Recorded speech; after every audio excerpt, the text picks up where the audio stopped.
அமரர் கல்கியின் பொன்னியின் செல்வன் 56ஆம் அத்தியாயம். அந்தப்புர சம்பவம்.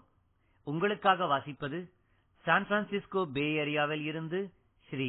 பல நூற்றாண்டுகளுக்கு முன்னால் காஞ்சியில் மகேந்திர பல்லவ சக்கரவர்த்தி அரசு புரிந்த காலத்தில் நாடெங்கும் மகாபாரத கதையை படிப்பதற்கு ஏற்பாடு செய்திருந்தார். பௌத்த சமண மதங்களின் பிரச்சாரத்தினால் மக்கள் சாதுக்களாக போயிருந்த தமிழ்நாட்டில் மீண்டும் வீர உணர்ச்சி தளிர்த்து பரவ வேண்டும் என்பதற்காக அந்த ஏற்பாடு செய்தார். பாரத கதை படிப்பதற்கென்றே பல ஊர்களில் பாரத மண்டபங்கள் கட்டினார். அவர் தொடங்கிய ஏற்பாடு இன்னமும் தொண்டை மண்டலத்தில் தடைப்படாமல் நடந்து வந்தது. இரவில் மக்கள் மண்டபங்களிலோ திறந்த வெளியிலோ கூடி பாரத கதை கேட்டார்கள். பாரத பெருங்கதையையும் பாரதத்தில் உள்ள கிளை கதைகளையும் பாட்டிலும் பண்ணிலும் வசனத்திலும் அமைத்து வீராவேசத்துடன் சொல்லக்கூடிய பாடினிகள் பலர் தோன்றினார்கள். அர்ஜுனன் தீர்த்த யாத்திரை சென்றிருந்த போது மணிபுரியை அடுத்த வனத்தில் மணிபுரி ராஜகுமாரியான சித்ராங்கியை கண்டான். இருவரும் காதல் கொண்டார்கள். சித்ராங்கிக்கு அரவான் என்னும் அருமை புதல்வன் பிறந்தான். மலைநாட்டு கோமகளுக்கு அர்ஜுனனால் பிறந்த மகனானதால் அரவான் மகா வீரனாயிருந்தான். பாரத யுத்தம் நடக்கப் போகிறது என்று அறிந்து அவனும் பாண்டவர் படையில் சேர வந்து சேர்ந்தான். போர் தொடங்குவதற்கு முன்னால் சகல லட்சணங்களும் பொருந்திய மகாவீரனான இளைஞன் ஒருவனை களபலி கொடுக்க வேண்டும் என்று பேச்சு வந்தபோது, இதோ நான் இருக்கிறேன், என்னை களபலியாக கொடுங்கள் என்று அரவான் முன்வந்தான். அவனை காட்டிலும் சிறந்த வீரன் யாரும் பாண்டவர் பக்கத்தில் இல்லாதபடியால் தானாக முன்வந்த அரவானையே பலி கொடுக்க வேண்டியதாயிற்று. தன்னுடைய கட்சியின் வெற்றிக்காக தன் உயிரை தியாகம் செய்த வீர அரவானின் கதை தமிழ் மக்களின் உள்ளத்தை கொள்ளை கொண்டது. திரௌபதி அம்மனுக்கு கோயில் கட்டிய இடங்களிலெல்லாம் பக்கத்தில் அரவானுக்கும் கோயில் கட்டி திருவிழா நடத்தினார்கள். மாமல்லபுரத்து 5 ரதங்களின் அருகில் அன்றிரவு நடந்த அரவான் கதை முடிவடைந்து விட்டதாக தோன்றியது. 3 உலகமும் உடைய சுந்தர சோழ சக்கரவர்த்தி வாழ்க, கோப்பரகேசரி ஆதித்த கரிகாலன் வாழ்க என்று பல குரல்களில் எழுந்த கோஷங்கள் காற்றிலே மிதந்து வந்தன. கதை கேட்டுக் கொண்டிருந்தவர்கள் எழுந்து கலையத் தொடங்கினார்கள்.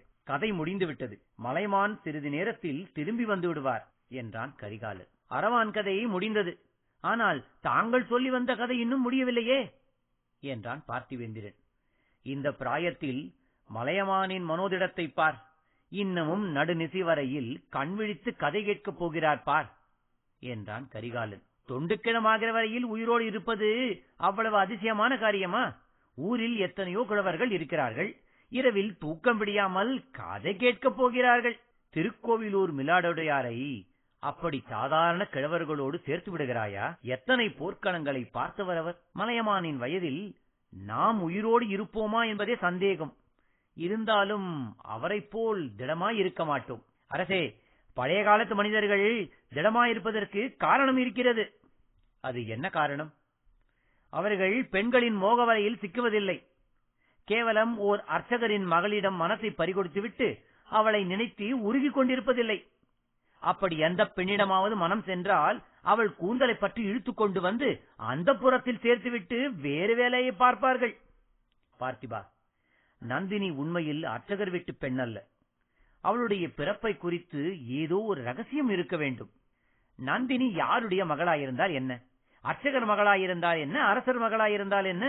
அல்லது அனாதை பெண்ணாயிருந்தால் என்ன? அந்த இன்னொரு கிழவர் பெரிய பழுவேட்டரையரை பாருங்கள், எங்கேயோ வழியில் அவளை பார்த்தார், உடனே இழுத்துக் கொண்டு வந்து 8 9 என்று அந்த புறத்தில் அடைத்தார். நண்பா, அதை நினைத்தால் எனக்கு அதிசயமாகத்தான் இருக்கிறது. எதை நினைத்தால்? அந்த கிழவர் எப்படி இவளுடைய வலையில் சிக்கினார் என்பதைத்தானே? இல்லை இல்லை, ஒரு காலத்தில் என்னை காதலித்ததாக சொன்னவள், பிறகு வீரபாண்டியனை காதலித்து அவன் உயிரை காப்பாற்ற முயன்றவள், இந்த தொண்டுக்கிழவரை மணந்து கொள்ள எவ்வாறு சம்மதித்தாள்? அதை நினைத்தால்தான் அதிசயமாய் இருக்கிறது. எனக்கு அது ஒன்றும் அதிசயமாக தோன்றவில்லை. ஐயா, தங்களுடைய செயலை நினைத்தால்தான் அதிசயமாய் இருக்கிறது. சோழகுலத்தின் பரமவெறியான பாண்டியன் தோல்வியடைந்ததும் ஓடி ஒளியும் கோழையிலும் கோழையானாலும் வீரபாண்டியன் என்று பெயர் சூட்டிக் கொண்டார். இடமும் மற்ற அந்தப்புற மாதரிடமும் ஆசி பெறுவதற்காக அழைத்து போனார். என்னை தொடர்ந்து என் சகோதரனும் முதன் மந்திரியும் பழுவேட்டரையர்களும் வந்தார்கள். அந்தப்புறத்தில் வயது மிகுந்த தாய்மார்களோடு என் தங்கையும் அவளுடைய தோழிகளும் மற்றும் பல இளமங்கையரும் கூட்டமாக நின்றார்கள். எல்லாரும் ஆடை ஆபரணங்களினால் ஜொலித்துக் கொண்டு மகிழ்ச்சியினால் மலர்ந்த முகங்களோடு எங்கள் வரவை ஆவலுடன் எதிர்பார்த்துக் கொண்டு நின்றார்கள். ஆனால் அத்தனை முகங்களிலும் ஒரே ஒரு முகம்தான் என் கண்ணுக்குத் தெரிந்தது. அது நந்தினியின் முகம்தான். எரிந்து சாம்பலாய்ப் போனாள் என்று நான் எண்ணியிருந்த என் இதய தேவதைதான் அவள். அந்த அரண்மனை அந்தப்புரத்துக்குள் அவள் எப்படி வந்தாள்? அவ்வளவு பிரமாதமான ஆடை அலங்காரங்களுடன் ராணிகளுக்குள் நடுநாயகமான மகாராணியாக அங்கே எப்படி நிற்கிறாள்? அவள் முகத்தில்தான் என்ன மந்தகாசம்! அவளுடைய சௌந்தரியம் முன்னை காட்டிலும் 10 மடங்கு அதிகமாயிருப்பது எப்படி?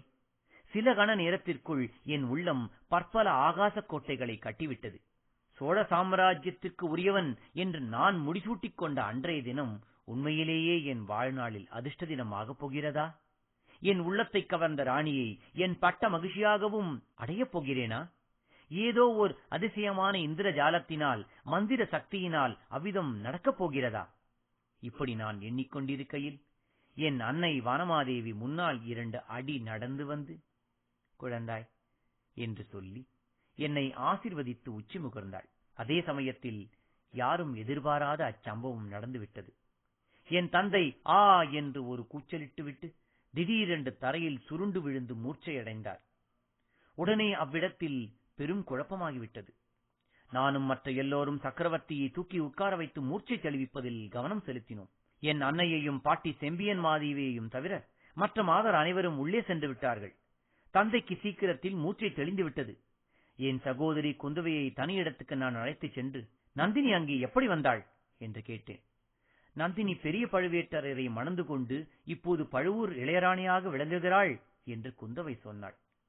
என் நெஞ்சில் கூறிய ஈட்டி பாய்ந்தது. நண்பா, போர்க்களங்களில் எத்தனையோ முறை நான் காயப்பட்டதுண்டு. ஆனால் நந்தினிதான் பழுவூர் இளையராணி என்று குந்தவை கூறியதனால் என் நெஞ்சில் ஏற்பட்ட காயம் இன்னும் மாறவில்லை என்று ஆதித்த கரிகாலன் கூறி தன்னுடைய நெஞ்சை அமுக்கி பிடித்துக் கொண்டான். நெஞ்சில் அவனுக்கு இன்னும் வலி இருந்து வந்தது என்பது நன்றாய் தெரிந்தது. இத்துடன் 56ஆம் அத்தியாயம் நிறைவு பெறுகிறது. மீண்டும் அடுத்த அத்தியாயத்தில் சந்திக்கும் வரை உங்களிடம் இருந்து விடைபெறுவது சான் பிரான்சிஸ்கோ பே ஏரியாவிலிருந்து ஸ்ரீ. நன்றி, வணக்கம்.